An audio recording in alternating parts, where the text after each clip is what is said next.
नमस्कार दोस्तों।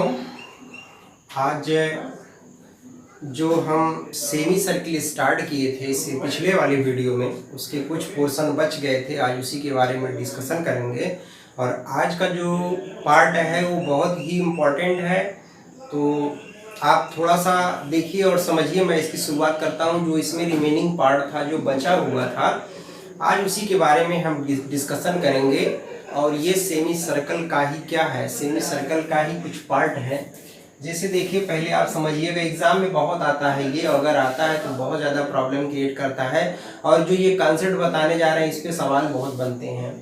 जैसे मान लीजिए, अगर हम आपसे कहें कि हमारे पास एक सेमी सर्किल है जिसका रेडियस कैपिटल आर हम मान ले रहे हैं। ये हमारे पास क्या है, एक सेमी सर्किल है।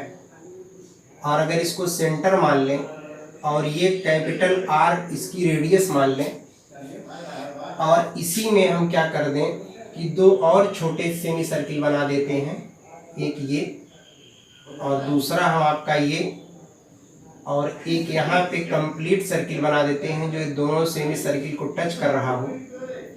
और हम आपसे ये कहें कि जो इसका सेंटर मान लीजिए ए है, इसको बी मान लें, और यहाँ से यहाँ तक हम एक लाइन ड्रा कर देते हैं। और आपसे ये कहें कि ये जो ए बी है इसकी रेडियस स्मॉल आर है। आप समझिएगा, कुछ इस तरीके का फिगर है। एक हमारे पास बड़ा सा सेमी सर्किल है जिसकी रेडियस कैपिटल आर है। इसमें दो छोटे छोटे क्या बना दिए गए हैं, सेमी सर्किल अर्धवृत्त बनाए गए हैं। और इसके अंदर एक देख रहे हैं पूरा कंप्लीट वृत्त बना हुआ है, सर्किल बना हुआ है जिसका सेंटर कैपिटल ए है और रेडियस स्मॉल आर है। तो आप एक बात समझिएगा कि यहाँ पे जो स्मॉल आर होता है, स्मॉल आर की जो वैल्यू होती है वो कैपिटल आर अपान 3, मतलब बड़े वाले सर्किल का, बड़ा वाला जो ये आपका सेमी सर्किल बन रहा है उसके रेडियस का 1/3 होता है। ये बहुत ही इम्पोर्टेंट है, इसको याद रखिएगा। ये आया कैसे है उस बात को समझिए। अगर हम कहें कि इसका सेंटर मान ले यहाँ पे ये है, इसका सेंटर ये है, इसको यहाँ से मिला दें, तो थोड़ा ध्यान से समझिएगा। अब भाई अगर ये पूरा आर है तो आपको मालूम है ये, अगर ये जो दिया ये भी आर होगा। अगर इसको हम सी मान लें तो जो ओ सी होगा ये r/2 होगा। इसका मतलब कि यहाँ से यहाँ तक भी आपका क्या हो जाएगा, r/2। ये आपका क्या है, स्मॉल आर है। तो अगर हम इन ट्रायंगल ACO में पाइथागोरस लगा दें, तो पाइथागोरस आप पढ़े होंगे कि किसी भी समकोण त्रिभुज में ये अगर 90 है जिसके सामने कर्ण होता है हाइपोटेनस, एक आधार होता है और एक लंब होता है, बेस और परपेंडिकुलर। तो पाइथागोरस आप पढ़े हैं कि जो कर्ण का स्क्वायर होता है वो बराबर होता है किसके, लंब के स्क्वायर के और आधार के स्क्वायर के। यही हम यहाँ पे अप्लाई करने जा रहे हैं, ध्यान से समझिएगा। तो अगर हम इस ट्रायंगल में लिखते हैं, आपको मालूम है कि ये 90 है, तो अगर यहाँ लिखे कि आप ऐसे लिखिए कि त्रिभुज ACO में जो आपका AC स्क्वायर होगा वो होगा AO स्क्वायर और OC स्क्वायर के। AC की वैल्यू क्या है, देखिए यहाँ से यहाँ तक है आपका स्मॉल आर, ये r/2, तो यहाँ हो जाएगा r/2 प्लस स्मॉल आर का होल स्क्वायर, क्योंकि यहाँ से यहाँ तक r/2 है और ये r है। और आपको पता है कि जो CO है या OC है ये आपका r/2 का होल स्क्वायर है। थोड़ा दूर लिखते हैं क्योंकि अभी यहाँ और लिखना पड़ेगा, r/2 का होल स्क्वायर। AO देखिए कितना होगा, जो AO आपको मालूम है ये पूरा हमारा क्या है, पूरा R है।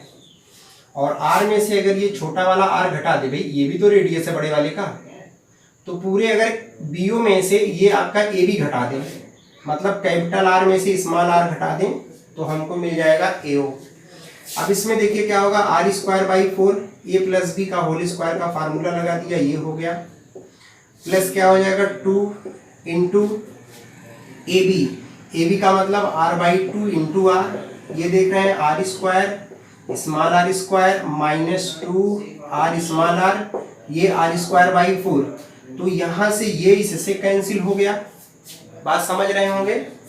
r square small r square से कैंसिल, ये दो से कैंसिल, इधर r स्मॉल r, और आप इधर देखिएगा क्या बचा, r स्क्वायर और 2 कैपिटल R स्मॉल r।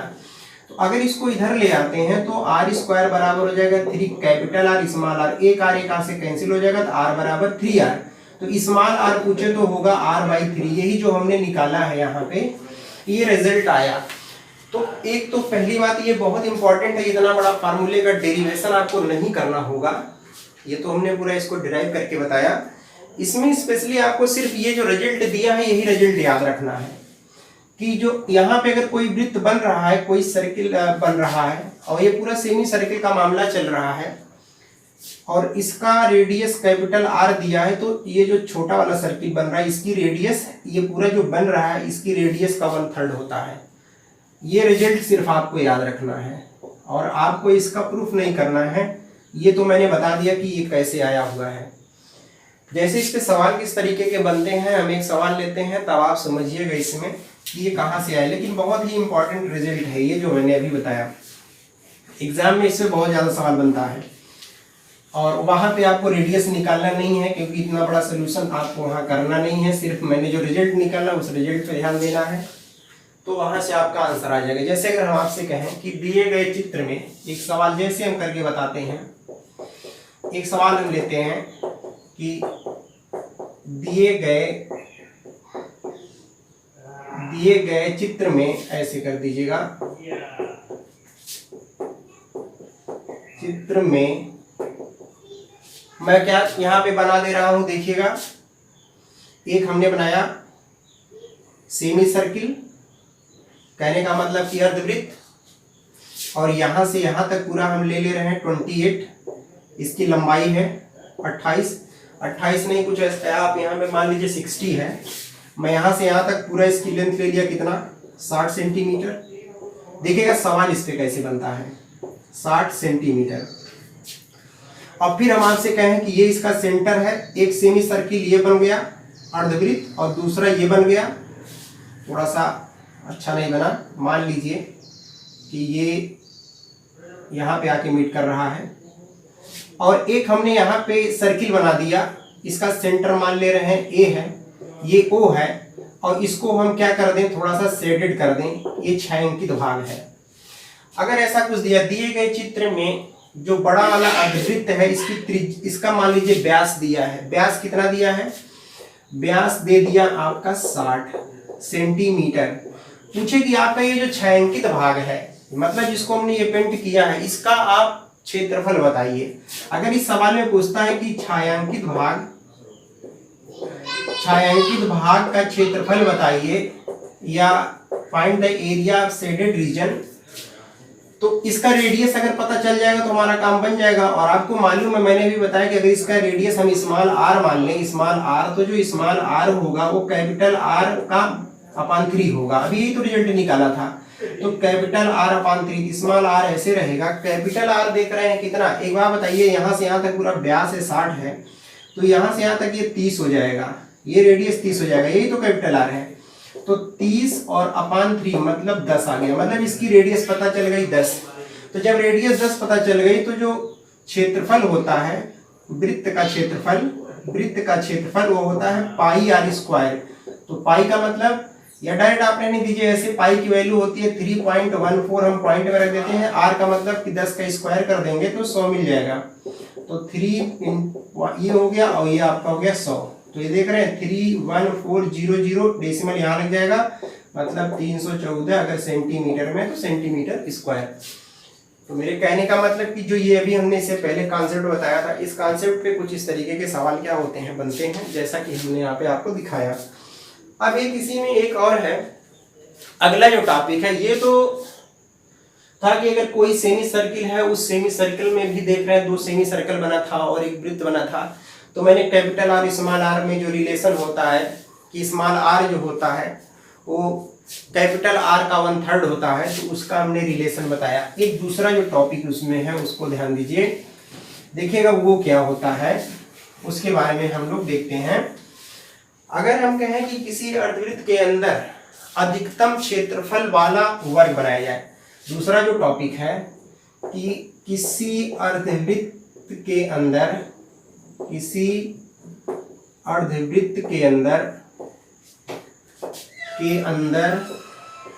अधिकतम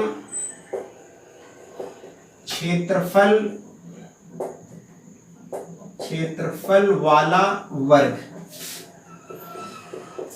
अगर इस तरीके के सवाल बनते हैं तो उसको समझिएगा कि मैंने क्या बताया कि किसी अर्धवृत्त के अंदर अधिकतम क्षेत्रफल का अगर कोई क्या बन रहा हो, वृत्त बन रहा हो। जैसे देखिएगा यहाँ पे कह रहा है कि किसी अर्धवृत्त के अंदर अधिकतम क्षेत्रफल वाला वर्ग का क्षेत्रफल अगर निकालना हो तो उसको हम कैसे निकालते हैं उसके बारे में हम बताने जा रहे हैं। बहुत ध्यान से समझिए क्या कह रहा है, किसी अर्धवृत्त के अंदर, तो कहने का मतलब पहले अर्धवृत्त बना दें। ये रहा हमारा क्या चीज, अर्धवृत्त। अगर वही अर्धवृत्त है, सेमी सर्कल है, तो सेंटर होगा ही, सेंटर ओ मान लिया, कैपिटल आर इसका रेडियस है, मान लिया ऐसा। अब इसके अंदर मैक्सिमम एरिया का अधिकतम क्षेत्रफल का एक वर्ग बना रहे हैं, ये वर्ग रहा। नेमिंग कर देते हैं, ए है, बी है, सी है, डी है। इसकी भुजा ले लें ए, और पूरा आपको मालूम है सी डी भी ए होगा, हम लिख नहीं रहे हैं, ए भी आपका ए है। यहां से एक लाइन ड्रा कर देते हैं और इसको हम यहां से मिला देते हैं, समस्या नहीं होना चाहिए।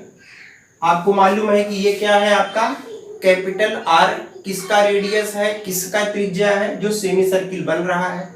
तो हमने लिखा क्या, किसी अर्धवृत्त के अंदर अधिकतम क्षेत्रफल वाला वर्ग, और आगे लगा दे का क्षेत्रफल। अगर इस वर्ग का क्षेत्रफल पूछे तो भाई एक बात बताइए कि ये वर्ग का क्षेत्रफल कब पता चलेगा, जब हमको भुजा पता होगी, ए पता होगा, तभी हम निकालेंगे, अदरवाइज नहीं निकाल पाएंगे।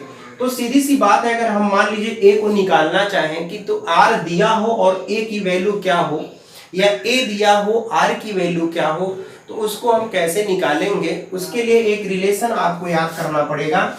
यहाँ जो कैपिटल आर होता है ये √5/2 और इंटू ए होता है, या अगर हम ए पूछे क्या होगा तो 2r और अपान √5 हो जाएगा। ये रिलेशन आपको याद रखना है। ये आया कैसे उसको समझिए। आपको मालूम है कि ये कितना बन रहा है, 90 बन रहा है। एक चीज मालूम, अगर ये a है, ये a है, ये a है, तो जो आपका CO होगा ये a/2 होगा, ये 90 बन रहा है। तो जो त्रिभुज बन रहा है ACO, मतलब त्रिभुज ACO में अगर पाइथागोरस लगाते हैं तो 90 के सामने क्या होगा, कर्ण। कर्ण का मतलब AO का स्क्वायर बराबर AC का स्क्वायर प्लस CO का स्क्वायर। तो यहाँ पे जो AO है, अगर हम पूछे AO की वैल्यू क्या होगी, तो AO की भी वैल्यू होगी R, क्योंकि ये भी रेडियस है, ये सेंटर है, यहाँ से यहाँ तक मिला दिया रेडियस, तो कैपिटल R का स्क्वायर। AC की वैल्यू पूछे क्या होगा तो A स्क्वायर, CO की वैल्यू पूछे तो क्या होगा a/2 का होल स्क्वायर, ये कैपिटल R स्क्वायर, ये A स्क्वायर, ये A स्क्वायर अपान 4। तो कैपिटल R स्क्वायर बराबर अगर एलसीएम लेंगे तो देखिए 5A स्क्वायर अपान 4 हो जाएगा। हम सिर्फ R पूछे तो ये अंडर रूट में हो जाएगा 5A स्क्वायर अपान क्या 4। तो यहां से देख रहे हैं कितना हो जाएगा, यहां से 2 बाहर हो जाएगा, यहां से a, तो a/2 अंडर रूट 5। तो यही रिलेशन आया देखिए जो मैंने इधर निकाला है। तो कहने का हमारे मतलब ये हुआ कि अगर इस तरीके का कोई चीज फॉर्म होता है तो ये रिजल्ट आपको याद होना चाहिए, और इसी रिजल्ट से ही सारा हमारा क्वेश्चन क्या हो जाएगा, लग जाएगा। जैसे अगर हम एक सवाल लिखते हैं और उसका हम आंसर बताते हैं, ये आप याद रखिएगा, ये रिलेशन आपको याद रखना है। कहां से आया सवाल, अगर मैं इस पे लिखता हूं तो देखिए सवाल किस तरीके के इस पे आते हैं, उस बात को ध्यान दीजिएगा, जो कि बड़ा ही इंपॉर्टेंट है ये। और ऐसे आते हैं सवाल, बहुत ज्यादा एग्जाम में आते हैं। कह रहा है कि 14 सेंटीमीटर त्रिज्या के एक अर्धवृत्त के अंदर, सवाल है जैसे प्रश्न में है कि 14 सेंटीमीटर त्रिज्या वाले एक अर्धवृत्त के अंदर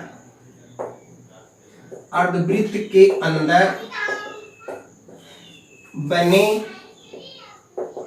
अधिकतम क्षेत्रफल, ध्यान दीजिएगा क्या कह रहा है, अधिकतम क्षेत्रफल वाले वर्ग का वर्ग का क्षेत्रफल। अब देखिएगा क्या कह रहा है कि 14 सेंटीमीटर त्रिज्या वाले एक अर्धवृत्त के अंदर बने अधिकतम क्षेत्रफल वाले वर्ग का क्षेत्रफल। कहने का मतलब कि आपका, अभी मैं ऐसे बना देता हूं, ये मान लीजिए एक वर्ग बन गया।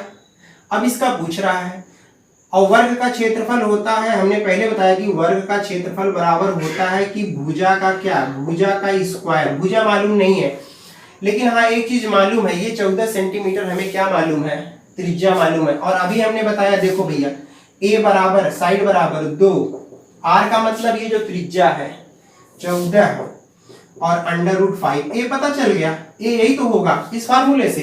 तो यहाँ पे अगर हम रख दें क्या, 2 × 14 बटा √5, तो देख रहे हैं जब इसका स्क्वायर करेंगे तो 2 का स्क्वायर 4, 14 का स्क्वायर 196 और √5 का स्क्वायर सिर्फ 5 हो जाएगा। तो इसको जब सॉल्व करेंगे तो जो भी आएगा डेसिमल में आएगा, तो 4 × 24 और 4 × 9 36, 38 हो गया, 4 7 हो गया, 5। अब भाग दे दीजिए, जो आएगा सेंटीमीटर स्क्वायर में वही क्या हो जाएगा, ये जो बन रहा है, ये वर्ग जो बन रहा है, इसी वर्ग का वो क्या हो जाएगा, क्षेत्रफल हो जाएगा। तो दो चीजों के बारे में मैंने आपको यहाँ पे बताया कि जो कि बहुत ही बेसिक था और बहुत ही इम्पोर्टेंट था। एक सवाल और बनता है दोस्तों, इस पे थोड़ा ध्यान से देखिएगा, मैं नोट में उसको लिखवा दे रहा हूँ, उसको नोट में आप लिख लीजिए और बहुत ही इंपॉर्टेंट है। जैसे देखिए क्या है उसके बारे में समझिएगा, नोट में 2 पॉइंट आपको याद रखना है, इसमें और ज्यादा नहीं याद रखना है। जैसे अगर हम कहें कि पहला नोट में, फर्स्ट नोट में जो पहला हमको लिखना क्या, कि यदि किसी समबाहु त्रिभुज का परिमाप, समबाहु त्रिभुज का परिमाप की बात कर रहा है, और क्या बात कर रहा है, और वर्ग का परिमाप और वृत्त की परिधि बराबर हो। मतलब यहां देख रहे हैं क्या कह रहा है, ध्यान से समझिएगा। एक समबाहु त्रिभुज है, एक वर्ग है और एक आपका वृत्त है।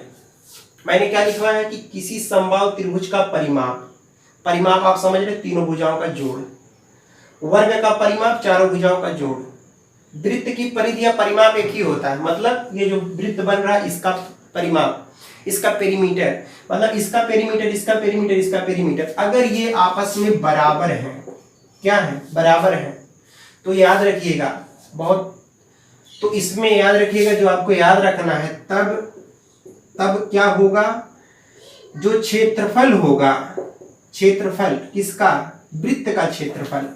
ऐसे मैं लिखता हूं, थोड़ा आपको एक समझ में आ जाएगा, याद भी रहेगा। ऐसे कर देता हूं, वृत्त, या पूरा लिख दो, वृत्त का क्षेत्रफल बड़ा होगा किससे, वर्ग के क्षेत्रफल से, और वर्ग का क्षेत्रफल बड़ा होगा किससे, त्रिभुज के क्षेत्रफल से। ये पॉइंट बहुत ही इंपॉर्टेंट है, 1 नंबर सवाल में अक्सर करके दे देता है कि अगर समबाहु त्रिभुज का, वर्ग का और वृत्त का, तीनों का परिमाप बराबर हो, इसकी एरिया मान ले रहे हैं A1 है, इसकी एरिया A2 है, इसकी एरिया क्या है, A3 है, इसका परिमाप P1 है, इसका परिमाप P2 है, इसका परिमाप P3 है। तो यहां पे याद रखिए कि यदि, अगर यहां पॉइंट बना दें कि यदि P1 बराबर P2 बराबर P3, P1 किसका परिमाप है, इसका, P2 किसका परिमाप है, इसका, P3 किसका है, इसका है, अगर ये बराबर है, तब जो क्षेत्रफल है A3 सबसे बड़ा होगा, फिर नंबर A2 का आएगा, फिर A1 का आएगा, जो मैंने ऊपर यही लिखा है, मैंने इस तरीके से लिख दिया।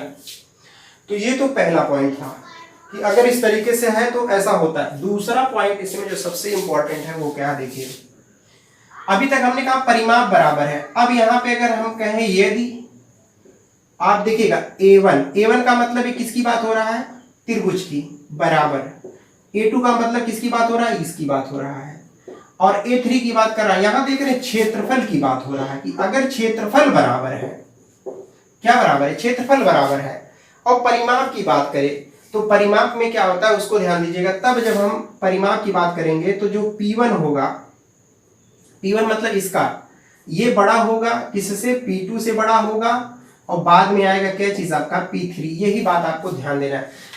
मतलब अगर क्षेत्रफल इन दो तीनों का बराबर है तो जो परिमाप होता है इसका, ये बड़ा होता है किससे, इससे, और सबसे छोटा इसका परिमाप होता है।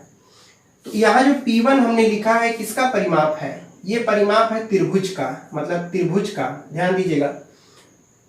मतलब ये त्रिभुज की बात हो रही है, वर्ग की बात हो रही है, किसकी बात हो रही है, तो यहाँ पे हम क्या कर देते हैं, ये हमारा P2 है, सॉरी P2 है। तो याद रखिएगा A1 की बात कर रहा है मतलब त्रिभुज की बात, A2 की बात मतलब इसकी बात, A3 की बात, मतलब अगर तीनों के क्षेत्रफल बराबर हो तो परिमाप में ये परिमाप पहले होगा, ये परिमाप बाद में होगा, और ये परिमाप एकदम लास्ट में होगा। तो ये दो पॉइंट आप याद रखिएगा कि अगर क्षेत्रफल बराबर हो तो कौन किसका परिमाप सबसे बड़ा होता है, और दूसरी बात हमने यहाँ लिखवा दिया कि यदि क्षेत्रफल बराबर हो तो किसका परिमाप बड़ा होता है।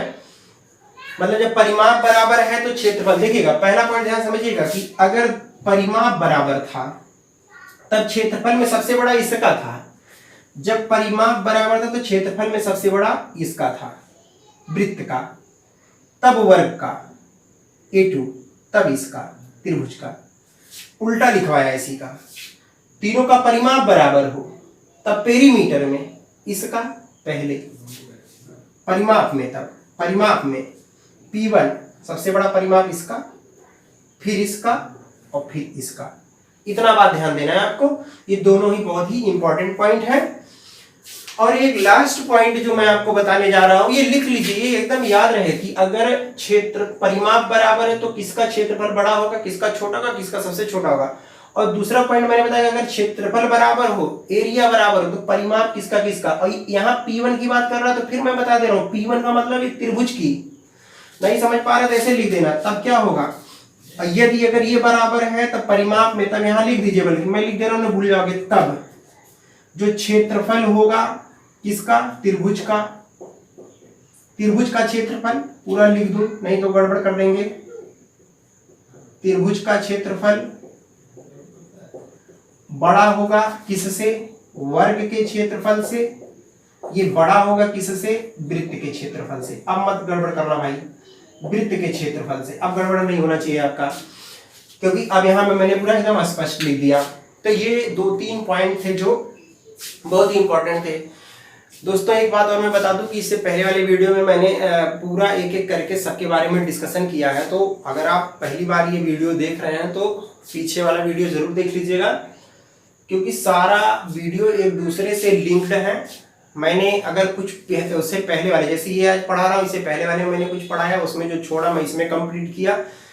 तो जब आप लगातार देखेंगे तभी चीज़ें आपको समझ में आएगी। इस वजह से अगर आप फर्स्ट टाइम मेरा वीडियो देख रहे हैं तो प्लीज़ करके आप पहले वाला वीडियो जरूर देख लीजिएगा। ये बहुत ही इंपॉर्टेंट था किसी भी एग्जाम के लिए, ये बहुत ज़्यादा इंपॉर्टेंट था। एक लाइन में यही लिख देता, डायरेक्ट यही स्टेटमेंट लिखता है जो मैं यहाँ लिखा था, इस पर कोई सवाल नहीं बनता।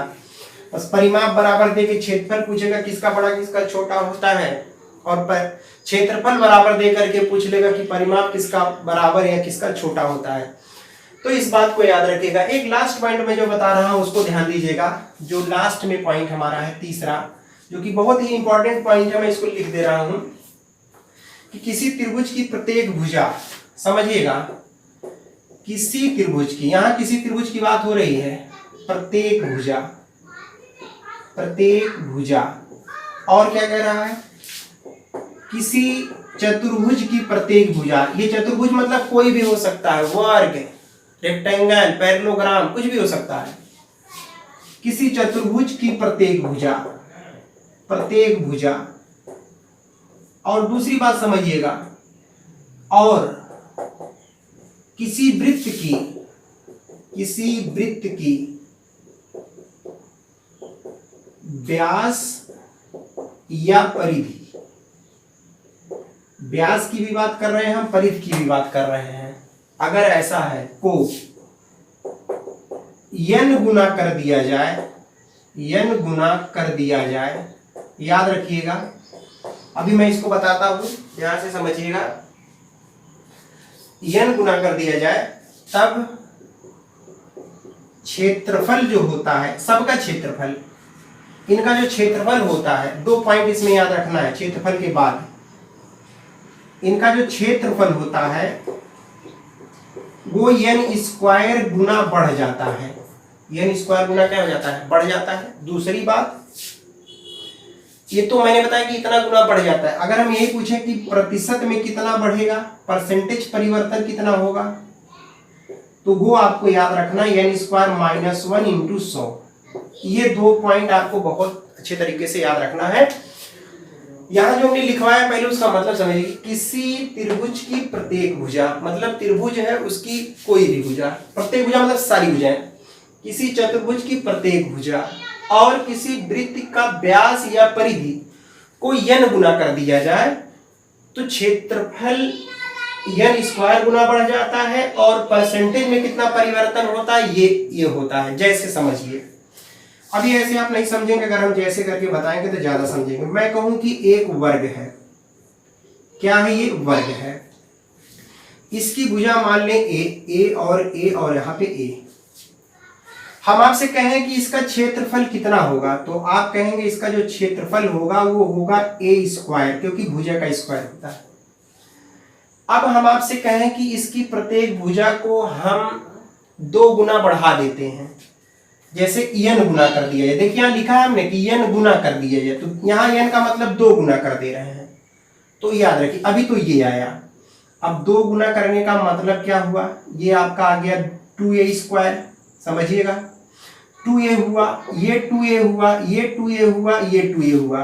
अब आपसे पूछा कि क्षेत्रफल क्या होगा, एरिया, फिर आप कहेंगे कि भुजा का स्क्वायर। क्या कहेंगे? भुजा का स्क्वायर कितना आ गया भाई? 4a square. एक बात बताइए कि क्योंकि 2a स्क्वायर, समझिएगा 2a स्क्वायर है तो बराबर 4a स्क्वायर हुआ। 4 रहने दो, a स्क्वायर है क्या? ये पहले वाले का क्या है? यही तो। अगर इसका मान ले a1 है, ये a2 क्षेत्रफल है, तो यहाँ a2 को निकाला गया है, यहाँ a1 निकाला गया है, a स्क्वायर। तो एक बात बताओ, 4 और यहाँ a स्क्वायर की जगह पर हम a स्क्वायर की जगह पे a1 नहीं लिख सकते, a1 लिख सकते हैं। और ये क्या निकला है? a2। तो जो निकल रहा है, देख रहे हैं 4 गुना निकल रहा है। मतलब जितना यहाँ गुना कहता है बस खाली उसी का स्क्वायर कर दीजिए। तो जैसे 2 गुना कह रहा था तो 2 का स्क्वायर सिर्फ कर दीजिए, तो बराबर 4 गुना। देखिए 4 ही गुना तो बढ़ा है। अब हमारी बात को शायद समझ गए होंगे, बहुत ध्यान से फिर से मैं बता दे रहा हूँ। जैसे एक हमने वर्ग लिया a, फिर से बता दे रहा हूँ क्योंकि आप कंफ्यूज हो रहे होंगे, मुझे मालूम है। a ले लिया, इसका एरिया a1 है तो इसका हम निकालेंगे तो a स्क्वायर आया। कोई प्रॉब्लम की बात नहीं है, आप समझ रहे हैं, इसमें आपको कोई समस्या नहीं है। मतलब पहले a1 इतना आ गया, फिर कह रहा कि हमने कहा इसी के भुजा को डबल कर दिया जाए, तो 2a कर दिया। अब निकाला तो 4a स्क्वायर आ गया। 4 ऐसे रहने दिए, जहां a स्क्वायर है बताइए वहां a नहीं रख दें, a2 एरिया निकला है। तो देख रहे हैं मतलब 4 गुना बढ़ गया। कितना हमने किया था? भुजा को 2 गुना किया था और बढ़ा कितना है? 4 गुना। कैसे मिला? खाली 2 का स्क्वायर कर दिया, वही हमने इसका स्क्वायर कर दिया। n गुना किया, कितना गुना क्षेत्रफल बढ़ा, बस उसी का स्क्वायर कर दीजिए। अब हमारी बात को शायद आप समझ गए होंगे। अब इसी में हम कहें कि भैया बताओ कि प्रतिशत में कितना बदलेगा। समझो, ये तो सीधी सी बात समझ में आ गई कि प्रतिशत में कितना बदलेगा। देखिएगा भाई, हमारे पास वर्ग है, प्रतिशत में भी देख लीजिए, a है। हम आपसे पूछे एरिया क्या होगा, आप कहेंगे a का a फॉर एरिया मतलब क्षेत्रफल, भुजा का स्क्वायर मतलब a का स्क्वायर। हमने आपसे कभी ये काम करो कि चलो फिर डबल कर दो, तो 2a और 2a, ये a1 है। अब हम कहें आप बताओ एरिया कितना होगा, फिर भुजा का स्क्वायर मतलब 2a का स्क्वायर, तो बराबर 4a स्क्वायर। हम आपसे कहें बताओ ये कितना बढ़ा, कितना परसेंट में कितना बढ़ा, तो आप क्या करेंगे? प्रतिशत में अगर परिवर्तन देखते हैं तो क्या करते हैं, देखिए तो परसेंटेज में परिवर्तन कितना हुआ, यहां से यहां तक बढ़ा भाई, a स्क्वायर से 4a स्क्वायर मतलब 3a स्क्वायर बढ़ गया। प्रारंभिक मान हम नीचे रखते हैं, गुणा 100 करते हैं। परसेंटेज में हमने बताया है कि कैसे निकालते हैं, ये इससे कैंसिल हो गया, तो देख रहे हैं कितना आ गया, 300% बढ़ गया। मतलब आपने ऐसे किया तो 300% बढ़ा। ये सब ना करना हो, अब डायरेक्ट आपको परसेंटेज में निकालना हो कि परसेंट में कितना परिवर्तन हुआ, तो कितना गुना बढ़ा रहे हैं? 2 गुना। तो 2 गुना का मतलब देख रहे हैं, 2 का स्क्वायर माइनस 1 गुना 100 कर दो, तो 4 माइनस 1 हुआ गुना 100, तो ये 3 गुणे 100 बराबर कितना परसेंट, 300%। तो जो इतना हम यहां से निकाल करके गए हैं डायरेक्ट देख रहे हैं 300% आपका आंसर आ गया। तो ये बहुत ही इंपॉर्टेंट था। अगर इस तरीके के सवाल आते हैं तो आप क्या करते हैं इसमें, अभी भाई यहाँ ये कह रहा है ब्यास कह देता है, तो ब्यास में बहुत ज्यादा वक्त लगता है, ब्यास का हाफ करेंगे, कितना परसेंट कह रहा है, बढ़ाना घटाना वो करेंगे, फिर जाकर के इसका आप आंसर निकालते हैं। लेकिन अगर आप इसी बात को जान रहे हैं तो डायरेक्ट आप इसी में रख देंगे तो आपका आंसर मिल जाएगा। तो ये तो था इसका बेसिक जो आपको पता होना चाहिए। और ये इसका था क्या चीज, शॉर्ट ट्रिक। ये इसका था क्या चीज, शॉर्ट ट्रिक्स। तो ये आपको शॉर्ट ट्रिक्स इसका क्या होना चाहिए, याद होना चाहिए। तो ये था कुछ रिमेनिंग पार्ट जो कि सेमी सर्कल में रह गया था, अर्धवृत्त में, जिसको भी हमने बताया। और बाकी जो है अब इस पे जो और अच्छे अच्छे सवाल हैं अगले वीडियो में हम जल्दी आपसे मिलेंगे। ये जितना भी कॉन्सेप्ट हम बताया है इसी कॉन्सेप्ट बेस पे सवाल लेकर के। और अगर आप इस वीडियो को देख रहे हैं एक बार में समझ नहीं आ रहा, इसको 2-3 बार देखिएगा क्योंकि बहुत ही इंपॉर्टेंट है, इसको छोड़ नहीं सकते, इससे बहुत ज्यादा सवाल बनते हैं। अगर इस कॉन्सेप्ट को आप समझ लेते हैं तो कोई भी सवाल को बहुत जल्दी आप सॉल्व कर लेंगे। नेक्स्ट वीडियो में हम इस पे जो जितने अच्छे अच्छे सवाल आए हुए हैं, अभी सेमी सर्कल का जितना भी मैंने 2 वीडियो में मैंने खाली सेमी सर्कल का कॉन्सेप्ट बताया, और उसी कॉन्सेप्ट पे हम पूरा सवाल लेकर के आपसे मिलेंगे और एक एक सवाल को उसमें हम सॉल्व करवाएंगे। अभी सिर्फ हम कॉन्सेप्ट बता रहे हैं, हमारा जितना वीडियो आप देखेंगे उसमें सारे कॉन्सेप्ट के बारे में और उस कॉन्सेप्ट पे किस तरीके के सवाल आते हैं, सिर्फ इतनों के बारे में मैंने आपको क्या किया है, बताया है। आप इसका एक अच्छा सा नोट्स बना सकते हैं, आप लिखिए। हो सकता है कि हमारा वीडियो एक आध दिन लेट डिले हो सकता है, लेकिन कंप्लीट आएगा और चीजें आपको कंप्लीट समझ में आएगी।